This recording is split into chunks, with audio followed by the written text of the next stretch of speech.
Halo semua, kembali lagi di channel Naik Level. Pada video kali ini, saya masih akan membahas saham yang di request pada tanggal 28 Januari sampai 3 Februari. Hari ini tanggal 8 Februari ya, bursa libur sampai tanggal 9. Oke, saya sudah membahas 3 saham dari total 18 yang di request, dan saya akan memprioritaskan adalah saham yang di request paling banyak, kemudian yang belum pernah saya bahas.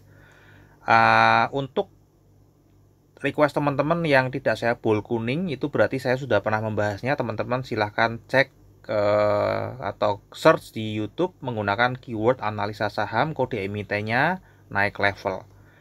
Oke, hari ini saya mau membahas saham Aksio ya, karena saham aman ini sudah pernah saya bahas ya, teman-teman tinggal search aja. Aksio atau PT Teradata Indonesia ya, ini per tanggal 7 Februari karena hari ini bursa libur, harganya 210. Seperti biasa nanti kita akan membahas saham ini dari 5 parameter. Yang pertama kinerja harga sahamnya dulu sejak IPO dan 10 tahun terakhir seperti apa. Namun karena ini IPO-nya belum lama ya, baru setahun, jadi mungkin kinerja harga sahamnya menyesuaikan. Kemudian dari fundamental kita cek ini perusahaan apa, kinerjanya sebagaimana, valuasi sahamnya seperti apa, dividennya seperti apa, dan kesehatan finansialnya seperti apa. Dari seasonality kita akan cek ya, 10 tahun terakhir saham ini biasanya naik atau turun di bulan-bulan apa saja, meskipun ini belum 10 tahun ya. Tadi saya sudah sebutkan baru setahunan. Kemudian dari bandarmologi kita akan cek struktur sahamnya apakah sehat atau tidak, peran investor asing di saham ini seperti apa, kemudian kepemilikan retailnya bagaimana, dan ada perpindahan struktur saham setahun terakhirnya seperti apa, dan pola saham montutit secara bandarmologi ya. Kemudian terakhir kita akan review pola technical saham, arah harga sahamnya ke depan akan kemana. Oke, kita mulai saja dari IPO. Ini listing di bursa tahun 2022 ya, jadi baru setahun lebih teman-teman ya, setahun setengah ya.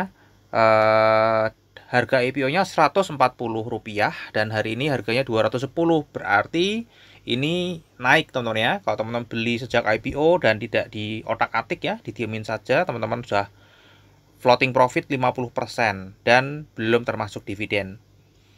Nah, untuk kinerjanya 10 tahun terakhir karena ini baru setahun ya, jadi masih ada setahun. Kita lihat di sini rata-rata floating profit ya, dan di tahun 2024 ini juga sudah naik 16,02%. Harga setahun terakhir ini tertingginya pernah di 252 dan terendahnya di 107. Jadi ini lebih mendekati ke harga tertingginya setahun terakhir. Kalau kita lihat di sini ya, setahun terakhir ya ini lebih mendekati ke harga tertingginya. Year to date juga mendekati ke harga tertingginya, hanya satu hari kemarin ya di tanggal 7 yang dia mendekati harga terendahnya di satu hari itu range-nya ya. Yang lainnya rata-rata di mendekati harga tertingginya. Nah, ini perusahaan apa? Ini Teradata Indonesia. Ini alamat kantornya ya, dari Jakarta Timur. Ini situs webnya kalau teman-teman mau tahu atau meneliti lebih detail tentang perusahaan ini. Karena nggak mungkin saya jelasin satu persatu di sini, saya hanya merisam aja garis besarnya. Ya, dia bidang usahanya perdagangan besar komputer dan perlengkapan komputer teman-teman ya. Mestinya teman-teman kalau punya sering ke ke pameran gitu ya, laptop pastinya tahu Aksio ya. Ini salah satu merek juga laptop yang ada di Indonesia. Nah, ini adalah PT Teradata Indonesia ya. Jadi ini sudah berdiri sejak 2007. Beroperasi tahun yang sama ya. Produk yang didistribusikan perseroan adalah merek Aksio. Ya, untuk komputer dia punya komputer, laptop, dan tablet ya. Kemudian ada VC Pro. VC Pro ini untuk RAM, memori, flash drive, dan SSD ya. Jadi ini merek Aksio sudah masuk pasar tahun 2004 ya, dan untuk merek VC Pro sendiri dirintis tahun 97, sudah lebih lama ya, berfokus pada produksi PC RAM ya. Perseroan merupakan satu-satunya perusahaan di industri teknologi informasi dan komunikasi yang menjalankan peran sebagai prinsipal dan distributor. Jadi dia manufacturing juga ya, membuat kemudian mendistribusikan ya, satu-satunya sih ini klaimnya ya. Saya juga nggak ngecek, tapi dia berani ngeklaim bahwa satu-satunya perusahaan yang manufaktur dan mendistribusikan juga ya. Perannya dimiliki menjadi perseroan pemain ini oke lah ya. Ini ya produknya Aksio ya teman-teman ya. Kemudian selain tadi ini sudah pengembangan juga, ada interactive flat panel ya, ada video wall, Videotron, kemudian AI security CCTV, ada robotic and automation, kemudian ada agriculture drone. Ya, ini produk-produk pengembangannya teman-teman ya.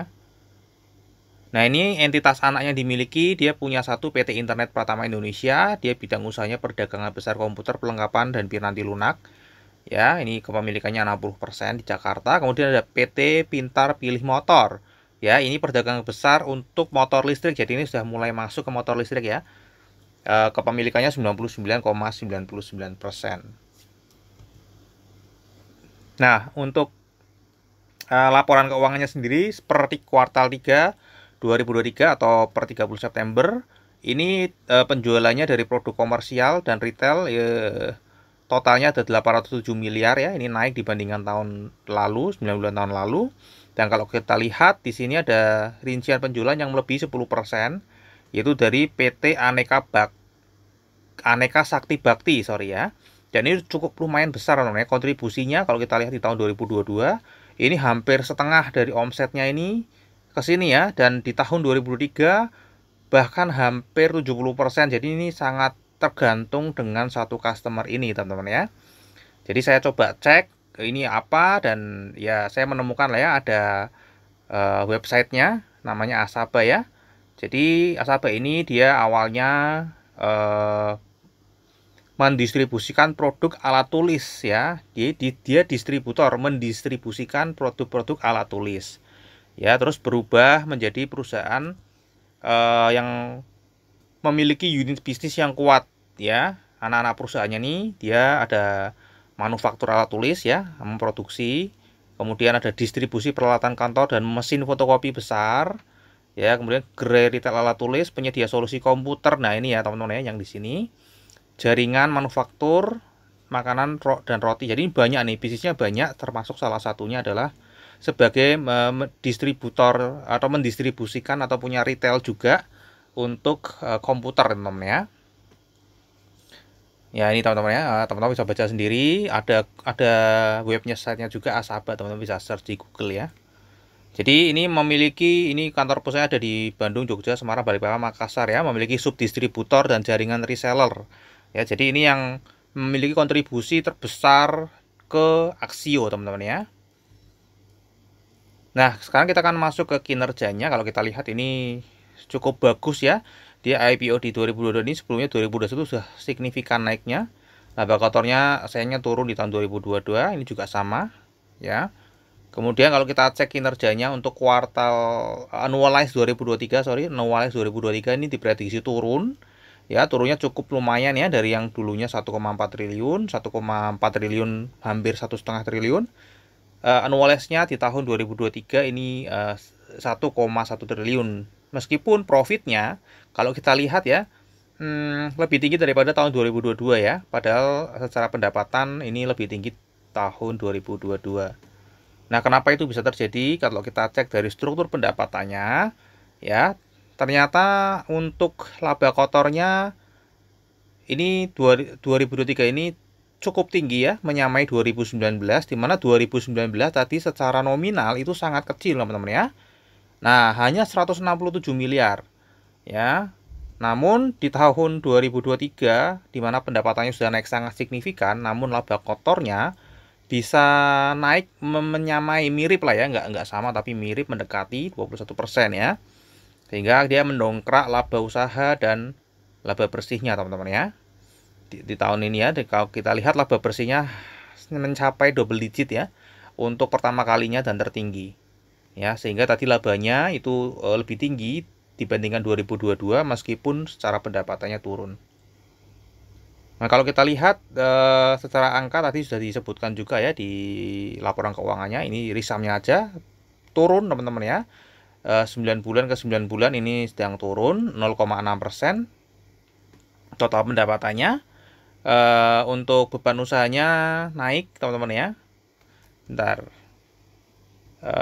tadi naik atau turun ya? Kok saya melihatnya tadi naik ya.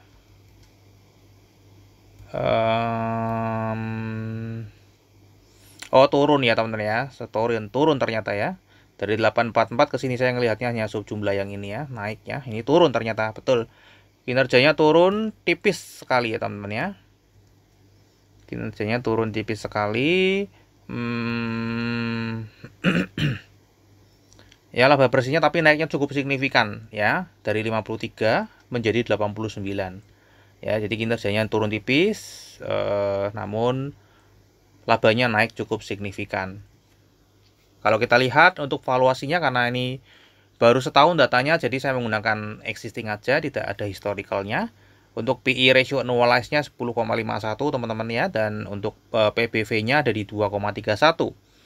Ya, kalau menggunakan earning yield trailing 12 month itu dia berada di harga wajarnya, karena di bulan Desember itu tinggi ya. Kalau nggak salah ya, saya cek dulu. Nah, di bulan Desember ini cukup tinggi ya teman-teman ya, 2022 ya, sehingga mendongkrak akhir. Sehingga kalau misalnya kita annualize di 2024 ini lebih kecil, dan saya menggunakannya annualize sekarang teman-teman ya. Annualize dengan book value 91, harga wajarnya ada di 1,47 sampai 2,2 price to book value, atau kalau kita konversi ke harga ya ada di 133 sampai 200. Jadi harga saat ini ya masih mahal 5 sampai 58%.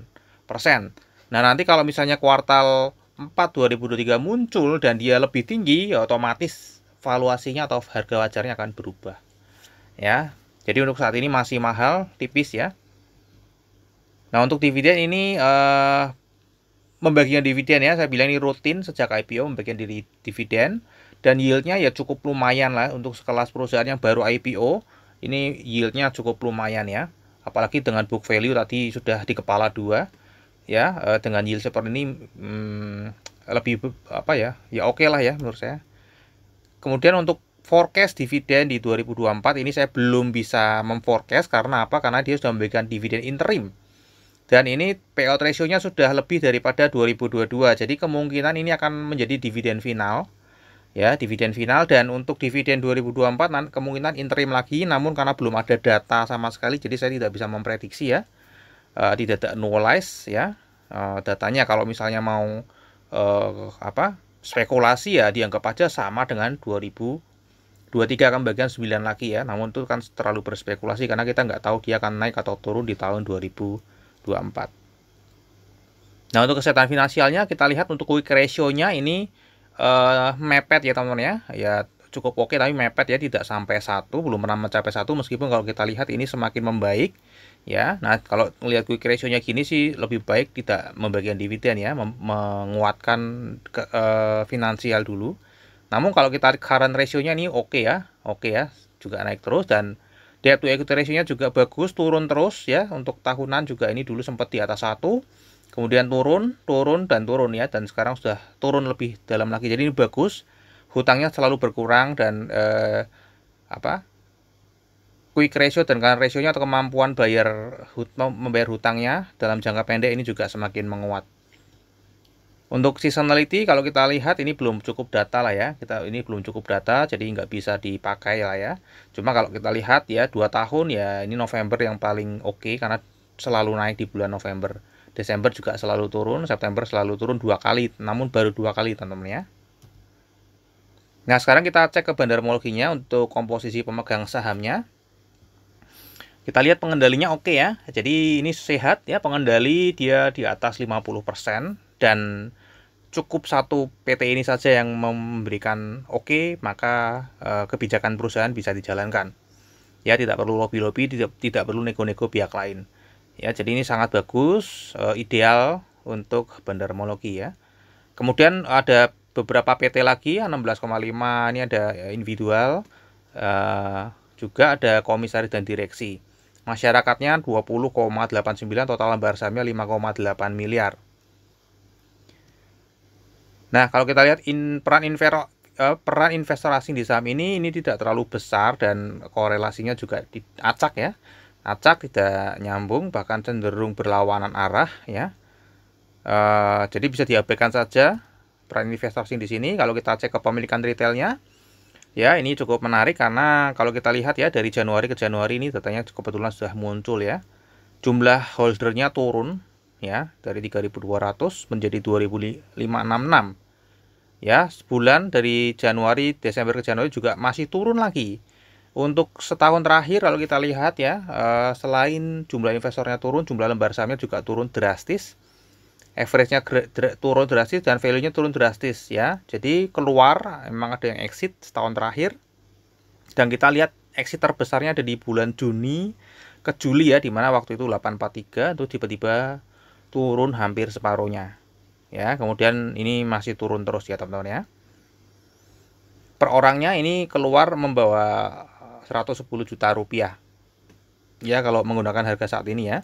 Kemudian kalau kita lihat di Januari ini keluar, ada yang keluar ya, ada yang keluar namun jumlah lembar sahamnya naik ya, average-nya naik dan value-nya naik ya. Jadi kesimpulannya ini yang membeli adalah investor retail yang existing, pemegang existing, dia menambah lagi kepemilikan sahamnya, entah itu averaging down ataupun averaging up. Ya, per investornya setiap yang keluar ini mewakili yang masuk 1,1 juta aja, jadi nggak terlalu besar ya. Nah, untuk perpindahan sahamnya setahun terakhir gimana ya? Kalau kita lihat ya, ini setahun terakhir di Januari, kita lihat garisnya ini turun ya. Jadi secara garis ini turun, sedang distribusi. Secara banda detektor ini normal akumulasi, banyak netralnya. Ya, kemudian kita cek secara broker summary. Kalau kita lihat yang top one-nya ini justru seimbang ya. Jadi nah ini kenapa normal accumulation ya? Top one-nya mestinya netral juga teman-teman ya, karena ini 9,4 dan 9,4. Ya, kemudian kalau kita lihat ke bawahnya ini lebih besar, namun ini lebih merata ya. Jadi 1 2 3 4 5 6 7 8 broker teratas ini lebih merata ya, di atas 1 miliar. Sedangkan ini tidak merata ya, lebih terpusat di atas ya, yang bawah ini tidak merata. Ya, jadi boleh saya bilang ini netral aja teman-teman ya, karena yang atas ternyata juga tidak akumulasi namun netral ya. Nah, kalau kita lihat di sini teman-teman ya, secara lebih detail, ini saya cek teman-teman ya. Di sini ada pengurangan saham sebesar 1,1 miliar lembar saham. Ya, saya cek ini adalah bagus, di mana pengendalinya itu mengubah saham scriptless-nya menjadi saham script. Ya, artinya pengendalinya sekarang tidak memiliki barang yang bisa dijual belikan di Bursa Efek Indonesia. 1,8 miliar. Kemudian ada 600 jutaan yang dirubah dari script menjadi scriptless, itu milik ini teman-teman ya. Saya lupa, milik PT ini ya. Satu PT yang mengubah kepemilikannya. Jadi yang pengendali Eksa Nusa Persada ini mengubah saham scriptless-nya menjadi script.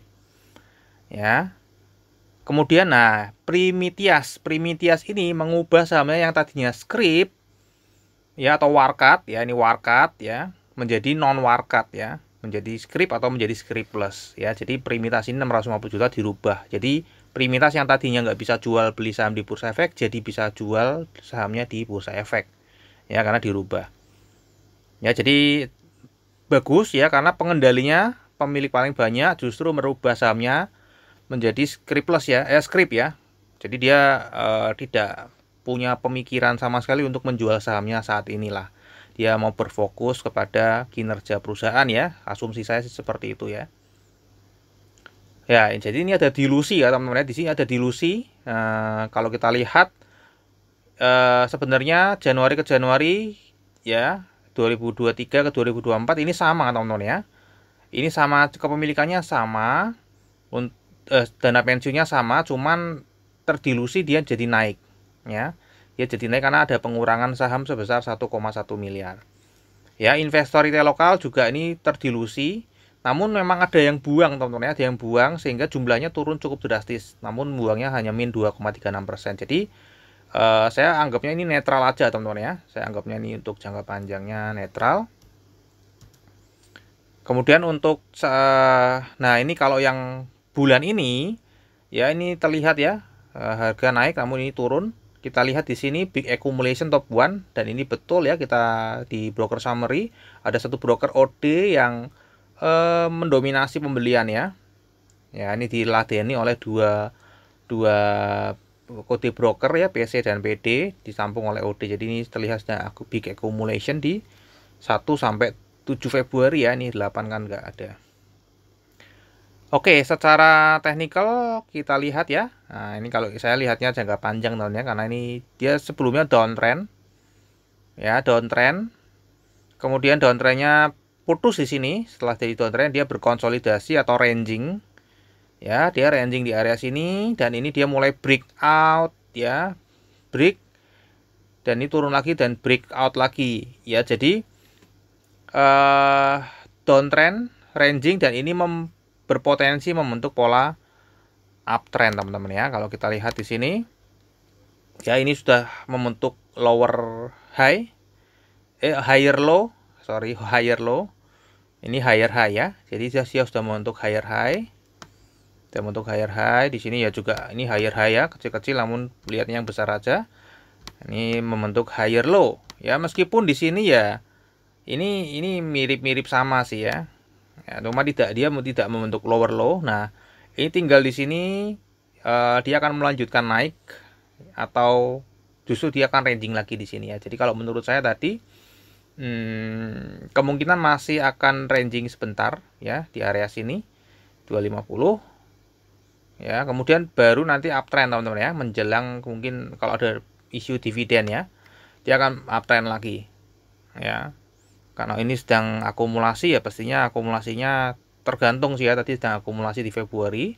Apakah akumulasinya aktif atau pasif ya? Kalau aktif ya kemungkinan harganya akan langsung naik. Namun kalau akumulasinya pasif, karena tadi kita lihat ya untuk fundamentalnya juga cukup oke, dividen juga oke. Jadi ini lebih condong probabilitas sahamnya untuk naik daripada turun ya. Oke, terakhir kesimpulan teman-teman ya, untuk kinerja jangka panjangnya naik. Ya, kinerja jangka panjangnya masih turun meskipun tadi labanya justru malah naik. Valuasi mahal ya, tipis, rutin bagi dividen, namun 2024 saya belum bisa memprediksi ya. Nanti kalau sudah ada data kuartal 1 2024 baru bisa diprediksi ya. Untuk seasonality ini belum cukup data, dan tadi untuk bandarmologi Januari ke Januari saya netral aja karena ada dilusi ya.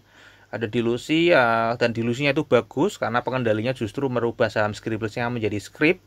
Ya, kemudian dari tanggal 1 sampai 7 ini terlihat ada akumulasi ya, tadi broker OD, dan teknikal ini berpotensi uptrend ya, ini belum membentuk pola uptrend sih ya, ini berpotensi karena tadi dari downtrend, dia konsolidasi, ranging, kemudian dia mulai breakout atau keluar dari rangingnya tapi arahnya ke atas, berarti berpotensi untuk uptrend. Ya, apalagi menjelang dividen mungkin ya. Oke, terakhir disclaimer ya teman-teman ya. Jadi analisa yang saya bagikan di YouTube ini adalah analisa saya pribadi yang tentu saja juga bisa salah. Jadi ini bukan ajakan jual atau beli saham Aksio. Silakan teman-teman tetap wajib melakukan analisa sendiri. Jadikan video saya ini hanya sebagai second opinion.